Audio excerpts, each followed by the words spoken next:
Hi, my name's Simon Taylor. I'm from Druck. I'm the North Europe Channel Manager, and I'm here today with our friends at Test for Less to show you some of our new products.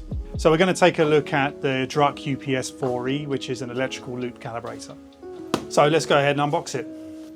Okay, so let's dive in. So first, when we open the box, we get the quick start guide and safety manual.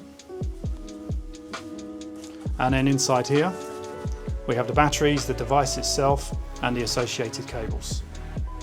It also comes with its own calibration certificate. Okay, so here it is out of the box.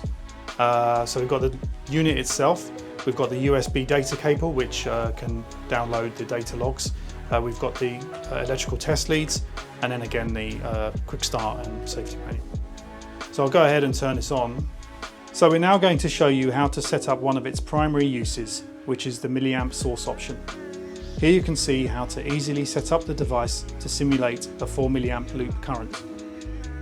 This would typically be used in a diagnostic environment to simulate the output of a sensor or similar device.